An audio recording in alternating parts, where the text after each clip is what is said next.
నమస్తే అందరికీ. నా పేరు దేవేంద్ర యాదవ్. ప్రజాయనకోట న్యూస్ కి స్వాగతం. ముందుగా తెలుగు రాష్ట్ర ప్రజలందరికీ దీపావళి శుభాకాంక్షలు. అలాగే మా ప్రజాయనకోట న్యూస్ వీక్షకులకు, సబ్స్క్రైబర్లకు, శ్రేయోభిలాషులకు, మిత్రులకు అందరికీ మరోసారి దీపావళి శుభాకాంక్షలు. ఈరోజు దీపావళి సందర్భంలో ఏదైతే టపాకాయలు పేల్చే క్రమంలో చాలా జాగ్రత్తగా ఉండవలసిందిగా తల్లిదండ్రులకు మేము చెప్పదలుచుకున్నాం. తమ పిల్లలు ఏదైతే టపాకాయలు వేస్తారో కొంచెం జాగ్రత్తగా ఉండి మీ దగ్గర ఉండి కొంచెం ఏదైతే పండుగ వాతావరణం జరుపుకోవాలని ఈ సందర్భంగా తెలియజేస్తున్నా.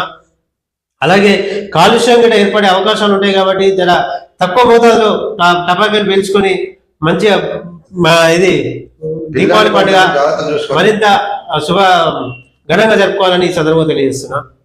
చెప్తావా? అంతేనా? రైట్.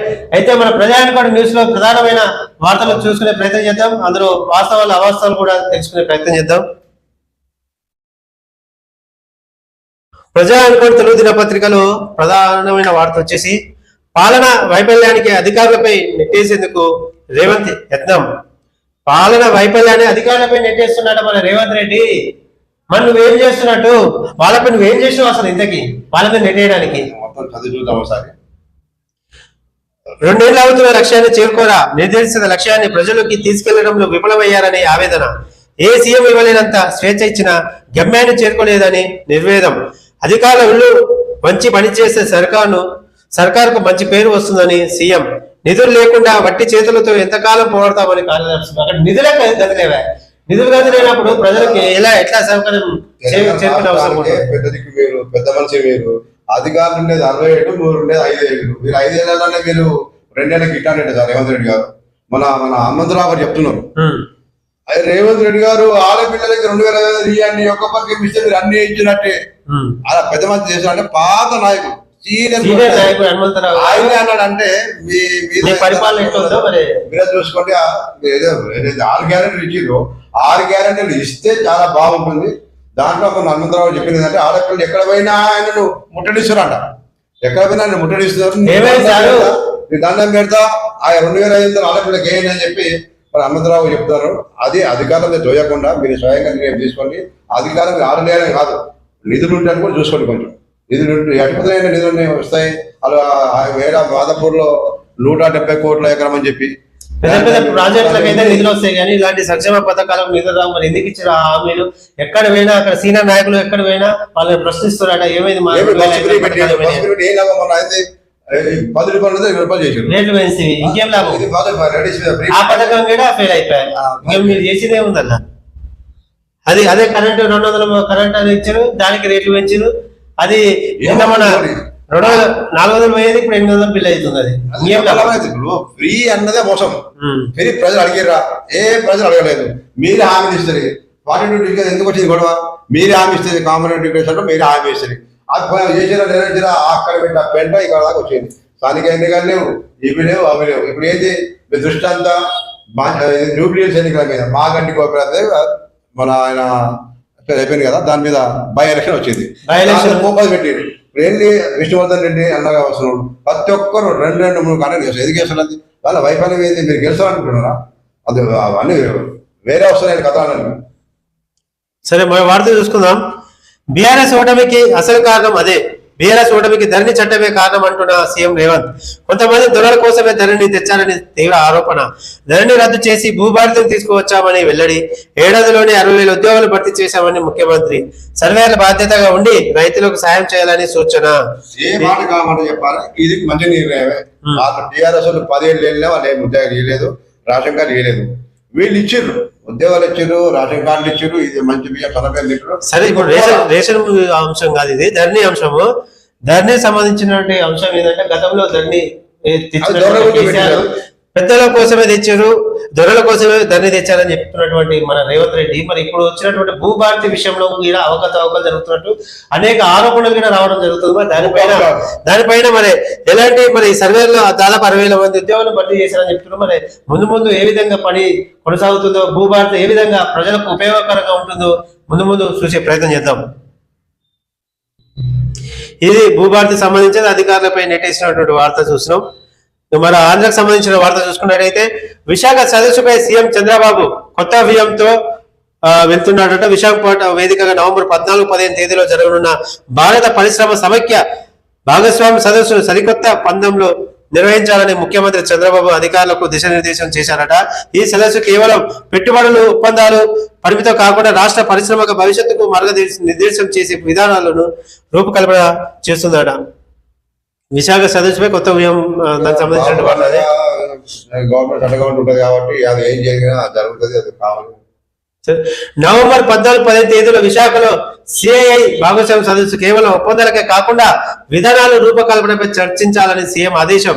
దావోస్ తరహాలో మెదో మథనానికి వేదికగా సదస్సు నిర్వహణ. గూగుల్ రాకతో విశాఖ హ్యాపీనింగ్ సిటీగా మారిందని వ్యాఖ్య. ఏపీ టు ఏఐ నినాదాన్ని ప్రజల్లో విస్తృతంగా తీసుకెళ్లాలని సూచన. సదస్సులో ఏపీ వనరులు అవకాశాలపై ప్రత్యేక ప్రజెంటేషన్ ఇచ్చారట. ఇదంతా మొత్తం మన విశాఖ సదస్సుకు సంబంధించినటువంటి వార్త ఇది. దాన్ని ఫోకస్ చేసుకుంటే దాన్ని డెవలప్మెంట్ చేసుకుంటా ఏఐలో బాగా వస్తారని భావిస్తున్నారు, అది మంచి పరిణామం. ఇంకో వార్త వచ్చేసి బీహార్ ఓటమిని ప్రధాని మోడీ ముందే అంగీకరించారట. బీహార్ ఓటమి అయితే ప్రధాని మోడీ అంగీకరించారట. మరి ఆయనకి జాతకాలయం తెలుసా, మరి ఏదో చూద్దాం.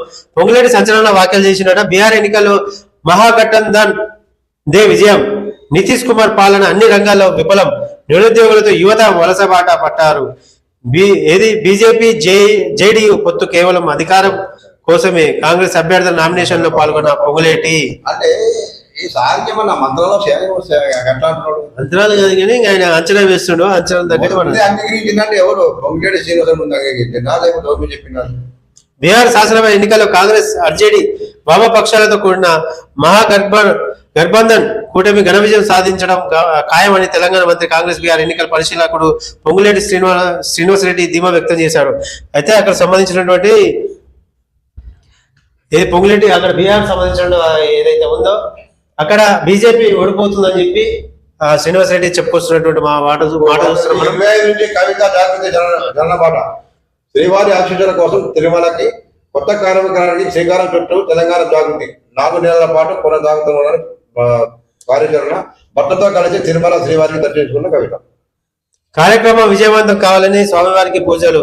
ఏదైతే 4 నుంచి కవిత ప్రజలకు తెలంగాణ రాష్ట్రం మొత్తం తిరిగే ప్రయత్నం చేస్తుంది. అయితే అక్కడ విజయవంతం కావాలని చెప్పి ఈ రోజు భర్తతో కలిసి తిరుమల దేవస్థానానికి దర్శించడం వెళ్ళడం చూస్తున్నాం మనం. మరి ఒకసారి ఎమ్మెల్సీ కల్వకుంట్ల తెలంగాణ జాగృతి అధ్యక్షురాలు ఎమ్మెల్సీ కల్వకుంట్ల కవిత త్వరలో ఒక కొత్త కార్యక్రమాన్ని ప్రారంభించాలను జాగృతి జనం బాట పేరుతో చేపట్టనున్న ఈ కార్యక్రమం విజయవంతం కావాలని ఆకాంక్షిస్తూ ఆమె తిరుమల శ్రీ వెంకటేశ్వర స్వామి వారిని దర్శించుకున్నారట. అదే మరి ఏ విధంగా ముందుకు కొనసాగుతుందో చూద్దాం. మరి జాగృతి జనం బాట మరి ఆ కార్యక్రమం విజయవంతం కొనసాగించాలని చూస్తున్నాం. కేంద్ర మంత్రి బండి సంజయ్ సంచలన ట్వీట్.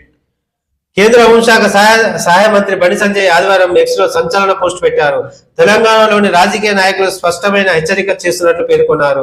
ప్రజాస్వామ్యం పేరుతో ప్రసంగాలు చేసి ఒకవైపు మావోయిస్టుల సాయుధ నెట్వర్క్లకు మద్దతు ఇస్తున్న వారు వెంటనే తమ సంబంధాలను తెంచుకోవాలని చెప్తున్నారు.